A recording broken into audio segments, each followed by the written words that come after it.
Welcome to School Report, a glimpse into the classrooms of St. Lucie County Public Schools. School Report provides the opportunity to share with the community academic and extracurricular activities of students in our schools. And now, here is School Report.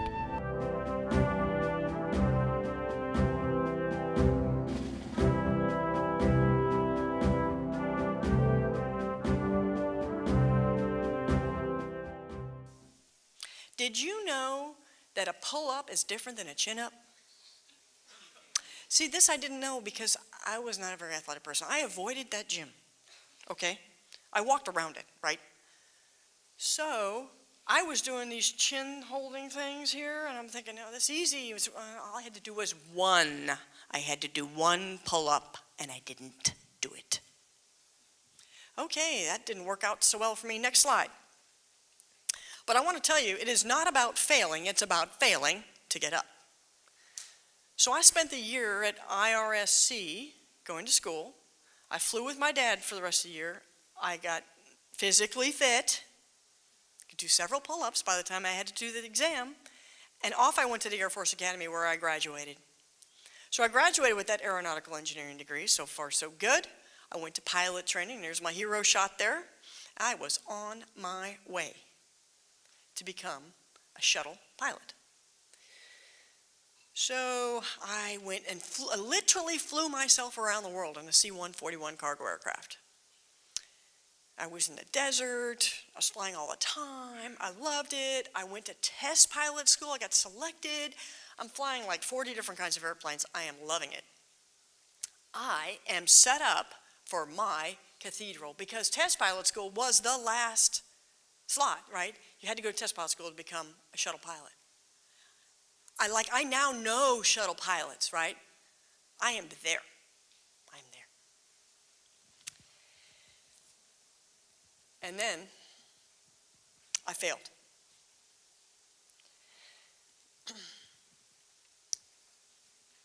I was selected to come interview in the very first class for the astronaut candidates, which has a high probability of selection, the first class. It's a 6-day interview, it's quite extensive. On the 5th day, I failed a test. I failed my eye test.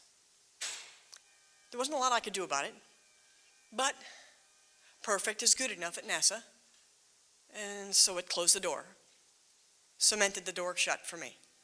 That was the end. Everything I had done, mechanical engineering, aeronautical engineering, test pilot school, everything I did was because I was going to become a shuttle pilot. I entered a major depression phase of my life. There wasn't anything else I wanted to do. I hadn't decided what I wanted to be when I grew up except to be a shuttle pilot. This is not happening for me now. Not happening.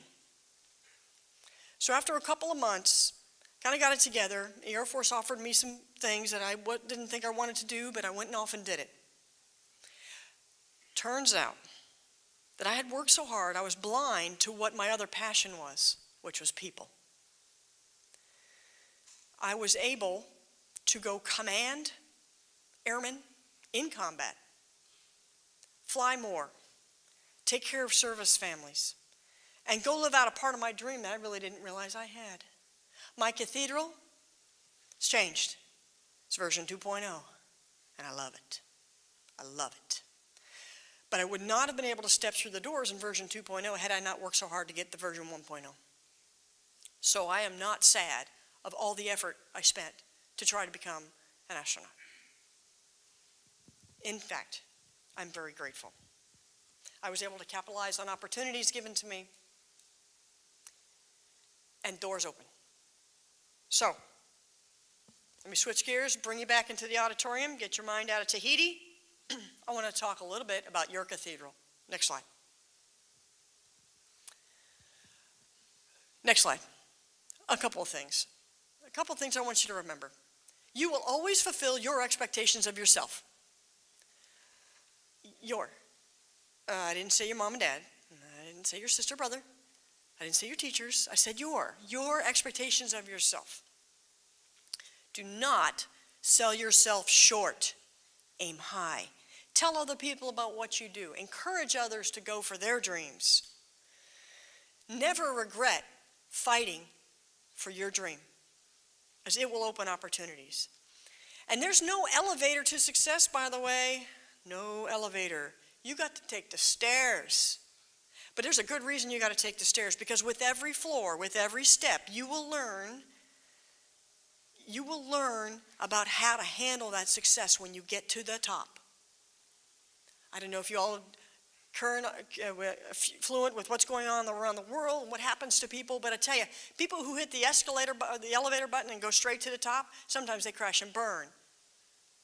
Right? They're enjoying their success. They do drug overdose, suicide, depression, because what's next to them is not, they've been to the top. They've seen the mountain. They don't know what else to do. And then they self-destruct. So walking those stairs yourself is going to help you build to that moment, your successful moment. I ask you to write a letter to yourself. Write down what you expect of yourselves. I'm serious. In the next week, write it down and share it. Yogi Berra, who is a baseball player, quite precedes all of us, famous baseball player, manager. He said that baseball is 90% mental and the other half is physical. Now, some of you math majors in there would go, ooh, that guy, not a math major, Yogi Berra. He had some pretty good sayings, and I think that Miss JROTC from my math background would not appreciate the 90%, 50% discussion. But the point is that the majority of what you'll be able to achieve is all set right up here. It's all your mental attitude. And in the Air Force, we like to say your attitude determines your altitude. Don't be afraid of heights. Don't let anyone pull you down either. There are people who don't think you'll be able to make it. Don't let them win. Hey, look, and if your friends are pulling you down, maybe they're not your friends. You deserve to live your life. You deserve every opportunity. Next slide. Oops, sorry, next slide. Decision making. Successful people know how to make decisions, good decisions. I'm not just talking about the big decisions, like my major decision that I need to go to Air Force Academy versus University of Florida because I'll never be able to live in Party City and survive. I'm talking about the little decisions too. And make no doubt about it, indecision is a decision. Okay, if you let some things happen to you or let things happen around you, that is a decision. If you wait to make a decision, that's a decision too. Think about where you want to go and decisions that you make and how you're going to get there. You cannot change yesterday. And by the way, you may have to deal with the consequences of what you did yesterday. But let me tell you something. You are cleared in hot to change your tomorrow schedule. It's all about what you do. It's all about your expectations that you set for yourself. Next, successful people are respectful people. The first thing, respect yourself. You can do it. No one here deserves to be mentally abused or physically abused. I'm asking you to be good wingmen when you see some of that stuff going on. And I'm talking about a lot of verbal abuse and social abuse and Facebook. I want you to stop it.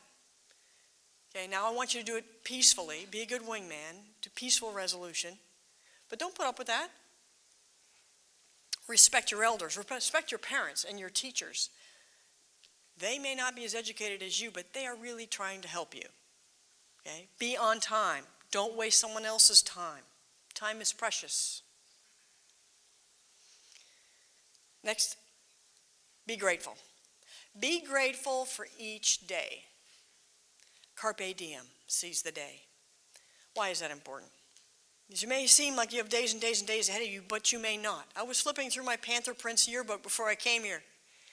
The very last page. It's all in black. Dedicated to Susan Neal, who was just a beautiful soul, died right out here turning onto Angle Road. And it wasn't her actually turning. It was a freak accident.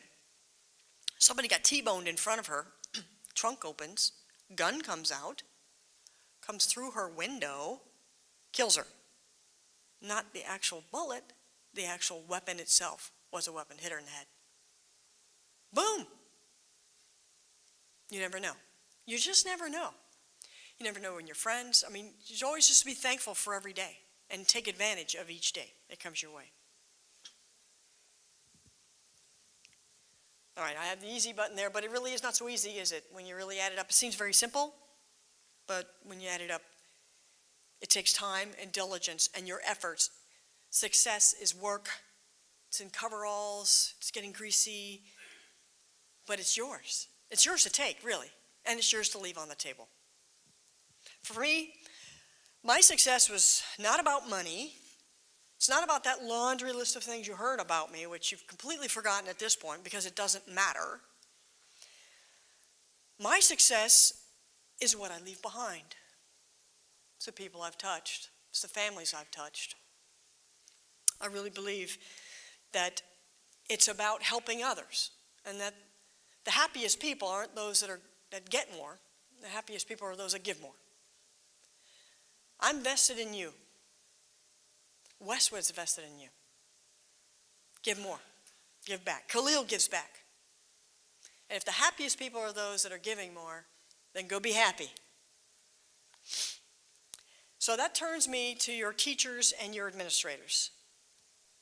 It is not easy being a teacher and running a school. Not easy. We may think we could do it better than them, but we don't know the pressures that they're under. Being a teacher is a sacrifice. It really is. It's not a job. It's a passion. They have to want to do what they're doing. It goes back to that respect line. Respect what they do. They're taking care of you. They're looking out for you. They're trying to encourage you to do things. Look, my teacher shoved me in the direction I needed to go.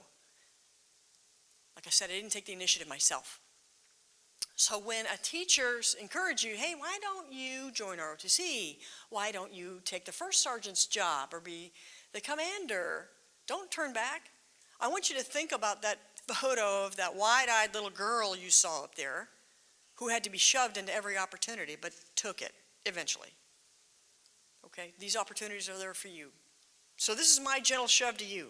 Go do great things. Next. All right. So, by the way, for your teachers, it's always nice to say thank you. But their real thanks comes when you succeed. So be successful. That's the best thank you could ever give any one of your teachers. And once in a while, shoot them a note because they remember you. They pour their heart into you every day. All right, so just that you don't remember me as that scared little girl on that photo, I wanted to give you a quick 1, 2, 3 on where we are and what it is I do. So as you know, there are 3 branches of government. Something used to call Schoolhouse Rock. I doubt it's even playing. That's how I learned about government, Schoolhouse Rock. So legislative, judicial, and executive, they're codified in the first 3 articles of our Constitution, kind of an important document to read at some point. And the military is in the executive branch. We have, cabinet members are all in the executive branch. Next slide. The tools of the executive branch are what we call DIME, D-I-M-E, diplomatic, informational, military, and economic. This is how the presidential administration ensures that U.S. interests are taken care of around the world. Our diplomatic teams, you probably know we have an embassy in every nation, just about every nation.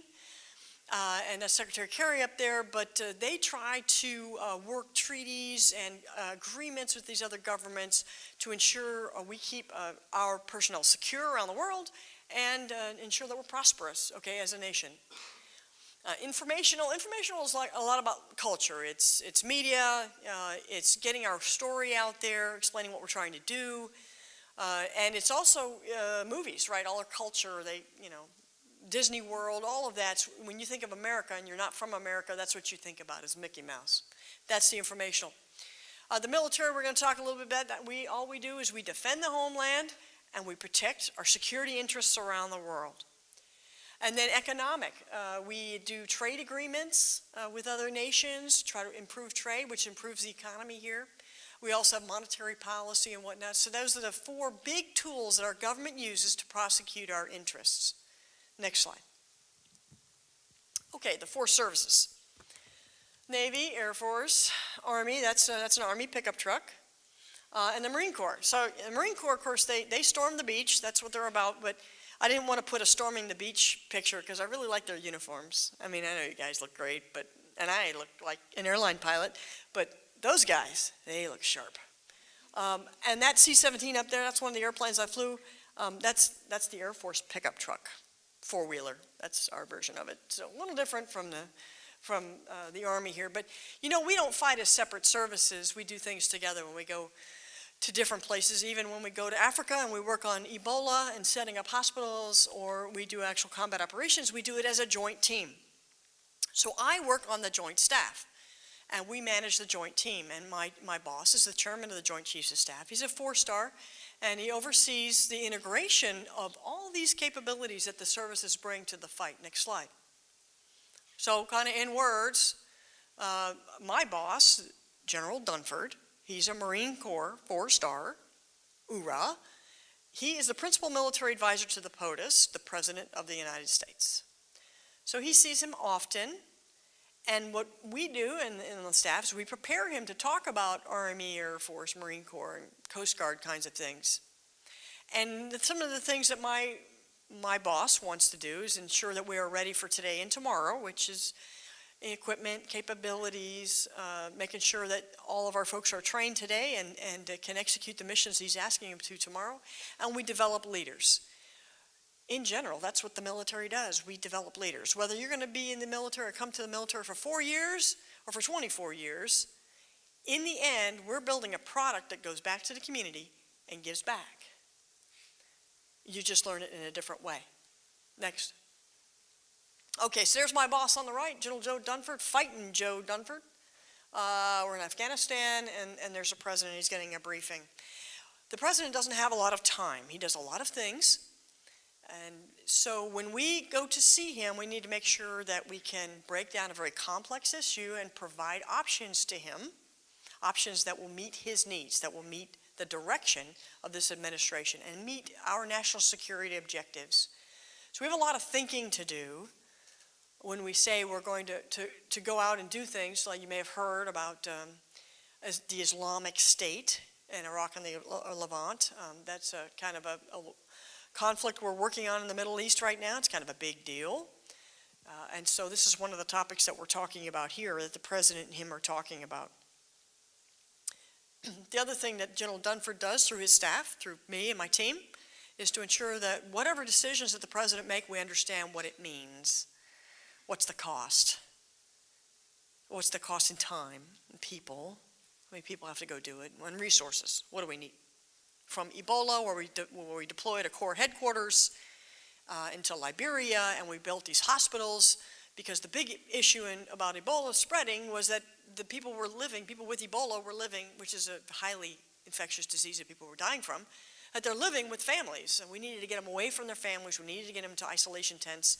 There wasn't a lot of that going on in Liberia at the time, so in we go to develop this. 2, fighting combat operations. To ensuring Iran stays in the box, and when North Korea does some nuclear testing, we know what's going on. Next slide. So what he charges his team to do is to think about some pretty complex issues 24/7, and I mean 24/7. You may have heard, or maybe not, Iran had possession of about 10 of our sailors and 2 of our small boats.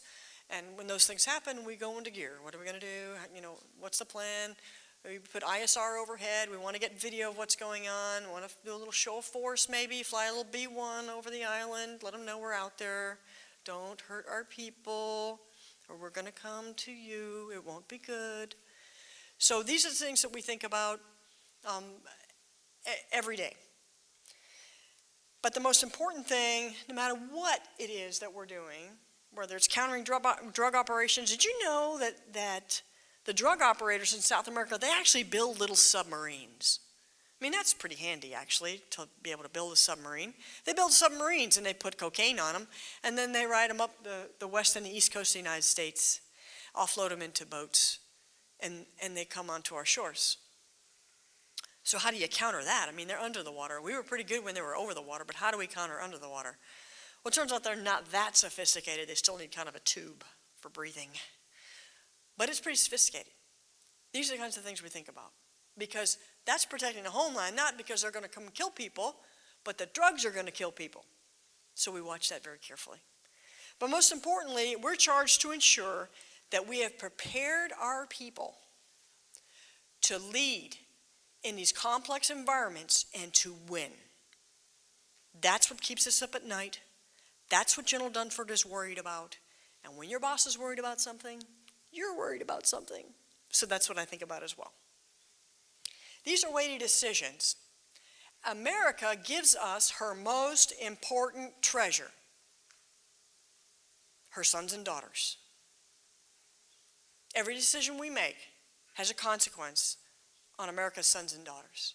We owe them the very best opportunities, the very best capabilities to go do what they need to do to keep our nation safe. Well, we have something called forward defense. It's kind of like a basketball team.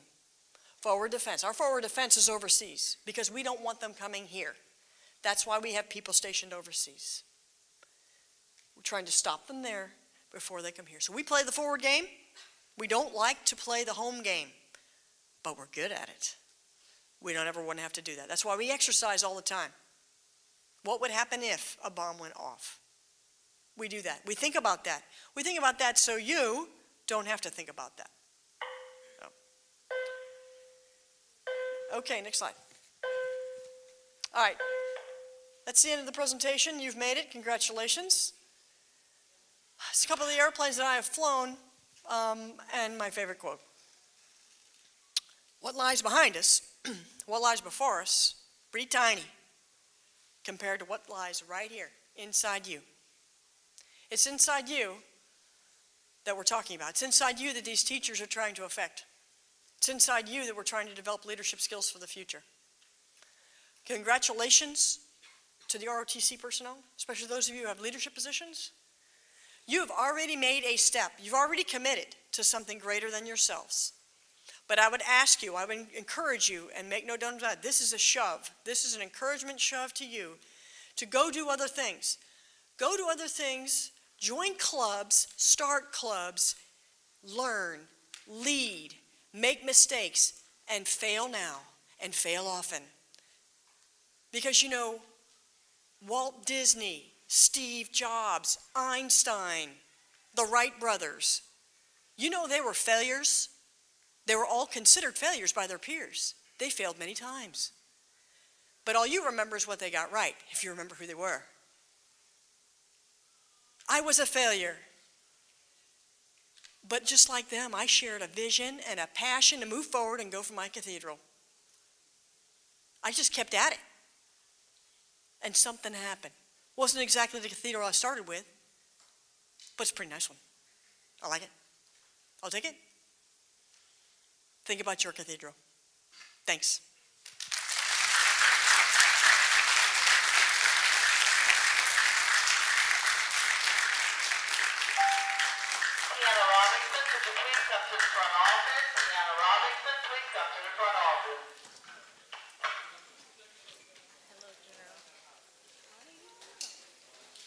Class. Yep.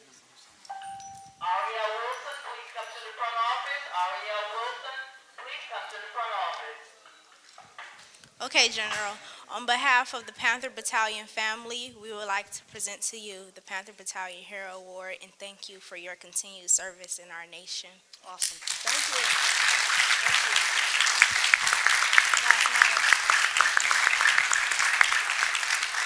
I'm willing to stay and take questions of anyone. If anyone has any questions, the rest of their class is left, but I'm happy to take them.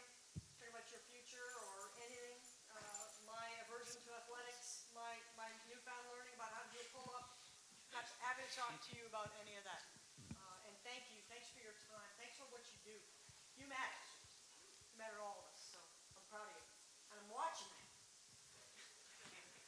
Does anybody have a question? I have questions.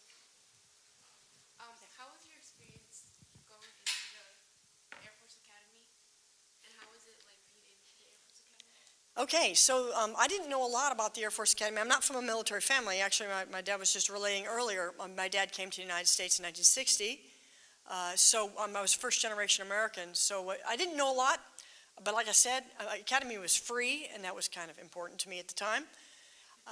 And I did go to an orientation with them, and I got the discipline that I was happy with. So your first year, you're a little locked up. You don't get to have a car, and you have to stay and study a lot. But I learned a lot. I mean, there are a lot of pretty sharp kids there, and I learned a lot from them. And so it was a hard slog every day, but I really, really enjoyed it.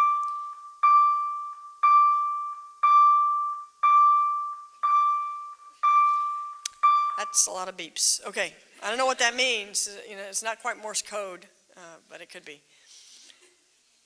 But the most important thing was I had a drive to complete that school, okay? Because it wasn't easy. No school is going to be easy, right? But they provided so many opportunities, and like ROTC, they gave me a lot of opportunities to lead, at the NCO level and at the officer level. To lead others, and I really enjoyed that part of it. But you need to prepare yourself for what you're going to do at the Academy if you're interested in going, and talk to the recruiter here about the Academy recruiters, this special team. But I thought it was going to be really hard to get in, and it wasn't. And I know you were facing some challenges here with some rumors about the academics of this school. Is it going to do it 10 times? Is it like a clock? It's 10 o'clock? Okay. Yeah, okay, my watch is 10:02. All right. But when I graduated here, this is a new school. It was a brand new. My sister actually was here in 9th grade when most of the buildings were actually open, and it was 9th grade for the first year, and as she kept going up to 12th grade, they opened up all the grades. But back in that year, the teachers had just come here. They hadn't yet formed the full team. Not all the clubs were there. And although it was a brand new school, we weren't fully inculcated, right? And so we were lower ranking, kind of like the school is right now. So that's why I say, if you have the drive and determination, you can make it. And you have the right teachers here. You just have to find them, okay? They find you, and you need to, when you see the opportunities, take them. And opportunities are fleeting, by the way, just like the positions that you all get into. There's only one time to be the cadet lieutenant colonel in charge, right? And you're either going for it or you're not. And if you pass a gate, you pass an opportunity, you really did miss something. And it's those opportunities that allow you to test yourself and allow you to fail. But again, a lot of people fail before they get to where they want to go. And actually, you could say that the Wright brothers failed themselves into success. They kept trying. Looks like, I don't know what it is, it's an airplane, it's a moving wing. They kept trying. And Steve Jobs kept trying. And Walt Disney kept trying. He was told he had no imagination. Really? Walt Disney had no imagination? He's kicked out of school. He failed his way to success. Thanks for the question.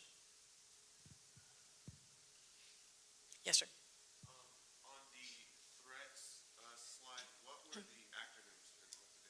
Okay, yeah, that was my bad. Can you back one up so you can see? Or go to the... So ISIL is Islamic State of Iraq and the Levant.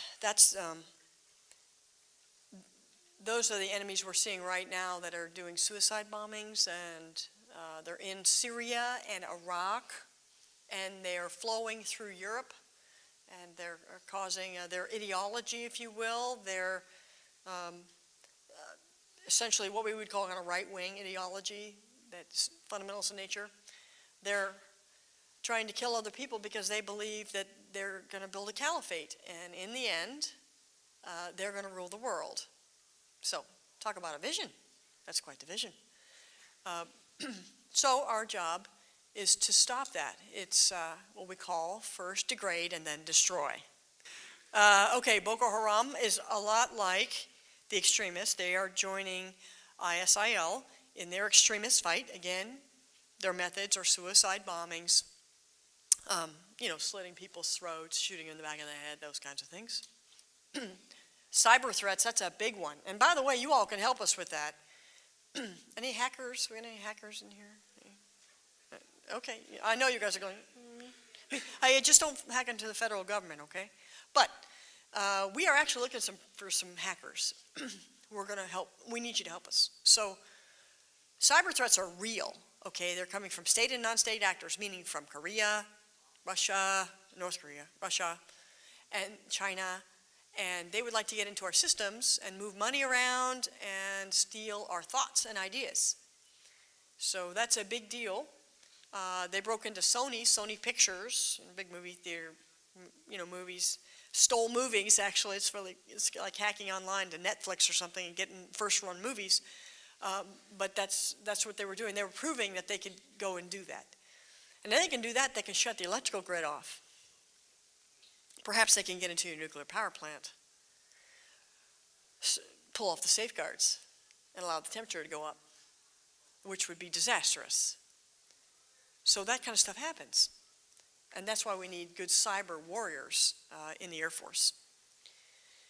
Ukraine and Crimea, you may have heard, Russia kind of invaded a country. Was not good. We're not really happy with them on that. The people there aren't very happy. And we are trying to mitigate the damage that they've done to this country, but essentially they invaded, which is not a good thing. Unaccompanied children, what we're seeing is flowing up from South America through Central America. We are seeing children coming across. People are sending their children because there's a law here that says once they hit the feet dry onto U.S. land that they can, they're being essentially prosecuted within their own countries. So they're shoving them forward, mainly Guatemalan. And so we'll see, if you loosely pay attention to what's going on, you'll see that we're housing them in military facilities, and we're doing a lot of community facilities as well. But we're talking thousands and thousands of children. I think last year we were about 114,000. This year, especially they run right now because it's cooler, so they'll push right now through there. But if they can make it through the border, what we're concerned about is that the ISIS the terrorists can make it through as well. And that's really where we're very concerned about it. And of course, Afghanistan, Taliban, we've had this issue going on with Afghanistan now since 2001. That's where they orchestrated the attacks on 9/11, which attacked the Pentagon and the Trade Center. So we are keeping our eye on that. We do have about 10,000 folks there still in Afghanistan trying to assist the government in rebuilding and fighting off the Taliban. So those are some of the things that we're doing. We're trying to avoid chemical weapons movements and nuclear weapons movements across borders. Again, that's what we call an away game because we don't want to see that on our shores. So again, those are some of the things that we're training some great folks to do for us. Thanks for the question. Yes. Out of all the things you flew, what was your Let's go to the last slide. My favorite plane to fly a lot was the F-15, which is the top one dropping a weapon. It's a twin-engine, afterburning, Mach 3 kind of jet. My one-time flight was the A-10. I don't know if you know that. It's got a big weapon up front. I liked flying Air Force 2, which is that 757 there. And then, of course, the C-17 in the middle, bottom. That's our pickup truck. We land around dirt and take a lot of great cargo around the world, so been a lot around the world. It's been a lot of fun. And anyone who works aviation, I tell you, in the Air Force, airspace and cyberspace, our key areas, there's a lot of great opportunity. Thanks. Any more? Go ahead, ma'am. Go ahead. When you were in high school and college, what was your GPA, and were you in like a high ranking, like the top percentage of your class? Yeah, so here, I think we had like 380 graduates or something like that. So about the size of your senior class now. I think your senior class is just slightly smaller than that. I think I was number 3 or number 4. We didn't have the high class. They have this different grade point thing now where you can get more than 4.0. So I think I was a 3.85 or 3.9.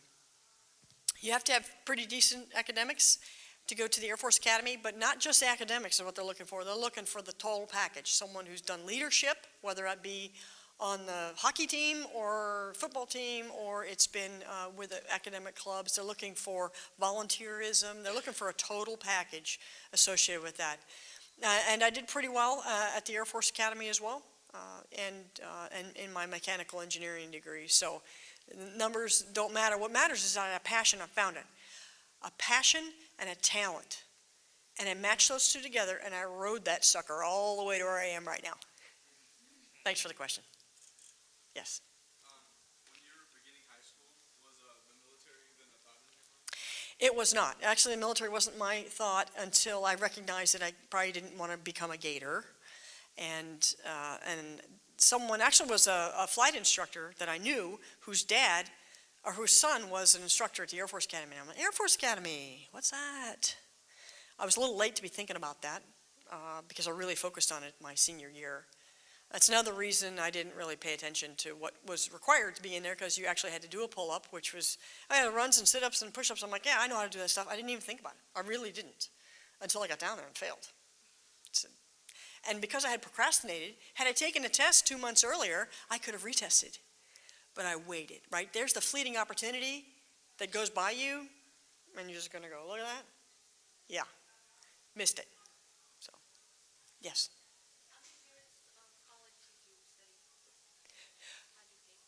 Okay, so my first year, IRCC, it was a community college back then, and because I was, in the top whatever percentage of the class, I got a free ride for 2 years. But during that first year, I flew with my dad, and I took, pretty good classes there to try to increase my academics. I retook the ACT and the SAT, and I did a lot of working out and physical stuff, so I got to the academy. The academy is free, okay? They select people from every state. It's an interesting selection process where you work through your representatives, because they want to make sure at the Air Force Academy, just like any academy, that they have, like West Point, they have a mix of people from all the areas in the country to develop the leadership for our military. So that was free. And then the Air Force paid for my master's degree in mechanical engineering. So we did something called tuition assistance. Now you can, but at the time I was in testing the C-17, so I didn't have time to block out and do school. I did it at night. But the cool thing was NASA instructors and high physicists were the ones that were doing the teaching, so I learned a lot. So I didn't pay a dime for all those things that she read off in my background. Not a dime. It can happen. It can happen. Okay. Hot, stuffy, tired, ready for caffeine. All right. Great. Thank you for your time. Congratulations.